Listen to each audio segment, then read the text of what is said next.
Hey, hey, hey, this is Brook J. Fry, the greatest breakdancer in the world. And you're watching Sinistermoon's Retro Reviews, your one stop for this sort of thing. And also, here's Zoidberg. Hey everybody, so today we're going to take a look at this thing by Brook. It's an adapter that allows you to use your PS3, PS4, PS5, and Switch Pro controllers with the official Sony PS2 or the PS Mini. So here's the box for it.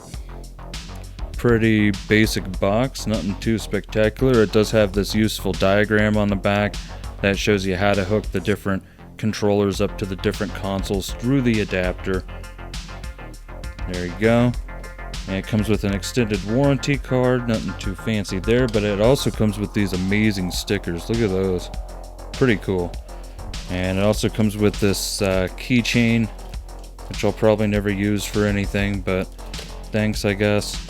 And it comes with this breakout cable, which you're going to need for the PS Mini over there. And here's the product itself. Up front you have the where you hook micro USB up to your PC so you can update the firmware, and you got where you hook up your PS3, PS4 controller or whatever. And once you hook it in there and everything, like, it'll sync wirelessly from then on out, and it's amazing. Like, it works flawlessly. I didn't experience any kind of lag or anything like that. And obviously this is where you hook it into the PS2 console. Up here you can switch between PS2 and the PS Classic Mini. There it is. So here it is connected to the PS Classic Mini. I already have my PS4 controller synced up. Alright, so I got Auto Bleem all loaded up, and we're still synced. And so I can press X to scan, and it's going to go through all the games because it says that the games have changed. I've only been using this again recently. Like, for a while there, I was sitting there collecting dust. So, alright, and we can press start to make Auto Bleem start.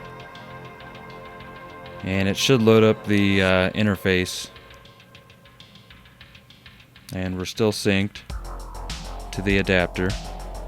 And here's all the games. Got over 150. What did it say? 158.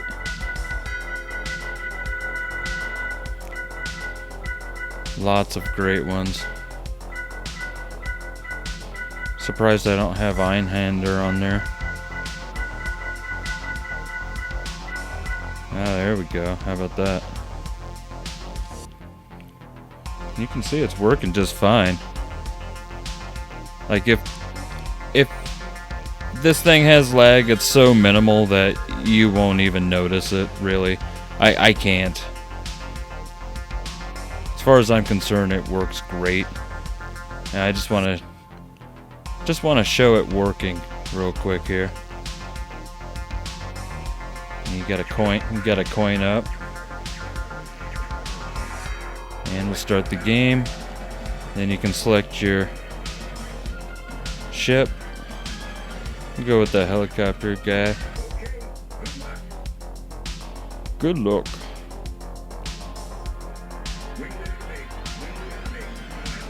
I love this game. I love Dodonpachi. All of them. So you can hold down. You can use a D-pad. You can use the analog stick.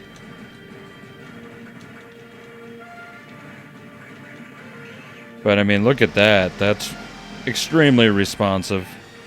And it feels amazing to be playing this game with a PS4 controller. Feels really good. But yeah, you can see that it's working. Let's throw a bomb. Boom. Yeah, that's what's up. But yeah, it's working with the PS Classic Mini just fine. And so now I'm going to go ahead and show it to you working with the PS2. After I play this for a second, because man, I love this game. It's so smooth with this controller, oh man. And here it is connected to the PS2. as I turn the console on, you can see it lights up. I have the switch over to the PS2 mode. Right away I can tell you I don't like the wire so much, just because it makes it kind of awkward, you know what I mean? It's just kind of sticking out. And the build quality on this thing is a little subpar, to be honest with you, and I just don't know how long this wire would last. Either way, it's connected to the PS2, and I will show that working now. Alright, so here we are with the PS2. My PS2 has FreeMcBoot, and it has the open PS2 loader. It has a 6 terabyte hard drive that is pretty much completely filled with PS2 games, and I need to resync because I let it sit for a little bit there. But yeah, you can see that it's just boom, working, and it's instantly synced up, and it just works. So we'll go to open PS2 loader, and I'll show you my game library. The only thing that I'm missing right now is I need to add more Japanese shmups. It does take a second to load because it's 6 terabytes worth of games, but once it does load, you'll see that there's quite a few to choose from. So here we go. Alright, so I can just scroll through them like this. Here, I'll just scroll for a second. Look at that. Just barely getting to the B's. There's the C's. So many great games, like basically any good game that you can think of, or any game at all for that matter that you can think of for PS2. I probably have it on the 6 terabyte hard drive. There's a very good chance of it. Like I said, I'm missing some Japanese shmups in general. I know some people hate that word. So should I just say shoot 'em ups? Whatever. I don't care. Doesn't affect me either way. I know some people, they don't like the word moist. It's like, okay. Just makes me think of cake, but whatever. But yeah, you can see that there's a whole heck of a lot of games there. Let's see. Which one should we do?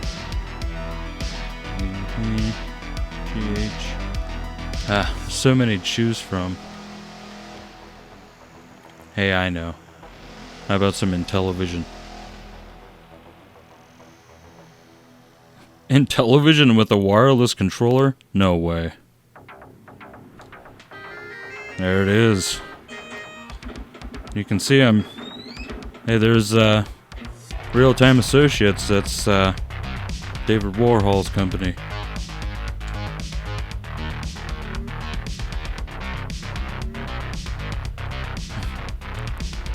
I love this song.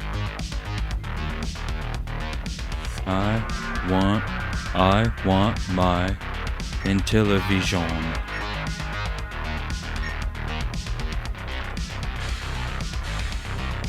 Look at that. I'm not noticing any lag there. That's fantastic. Does it have auto fire? It totally does.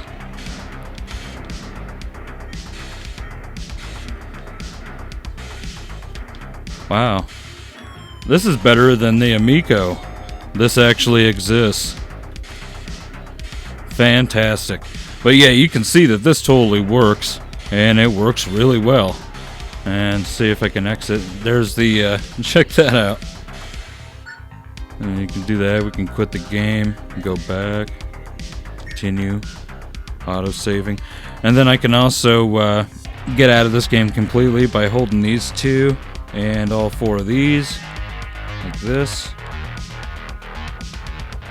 And that should take us back to the game list in the game loader. Or it'll just take us right back to the main screen there. But yeah, you get the idea. This thing works. I've actually used it a lot. I'm just kind of demonstrating it for you and showing off my PS2 with a 6 terabyte hard drive in it because I'm proud of it. I think it's cool. But yeah, as far as the device, the adapter goes, I think the build quality is a little subpar. It just seems kind of cheap. But you know, for $35, $40, which is like what the adapter costs nowadays, the thing's been out for like 4 or 5 years now already. It's a pretty good value because it works with the PS2 as well as the PS Classic Mini, or whatever the heck the thing's called. I think it's just called PS Classic, but I always throw that Mini in there because it's miniature, you know? But yeah, I like it. I think it's a good device. I think it's worth the money. It certainly does what it's supposed to do. So, yeah, I suggest it. Another option would be this 8-bit DOE adapter right here. But if you wanted to do PS2, PS1, as well as the classic, then you would have to have 2 of these adapters actually. But you would also get the benefit of being able to use your 8-bit DOE controllers, as well as the controllers that this Brook adapter supports. So, I don't know. I mean, look into it. There's other options out there. Maybe you just want it to work with the PS2. Maybe you just want it to work with the classic. You know, whatever. Look into what you want. Think about what you want. And then look into your options. But as far as I'm concerned, for $35, $40 or so, this isn't a bad option, this Brook adapter. I suggest it. And yeah, I guess that's all I gotta say. It works and I suggest it. So remember to make good choices, everyone. Until next time, stay sinister. Hey, this is Tommy Chong, and you've been watching Sinistermoon's Retro Reviews. It's far out, man, and remember to like, comment, and subscribe. Sinistermoon's Retro Reviews.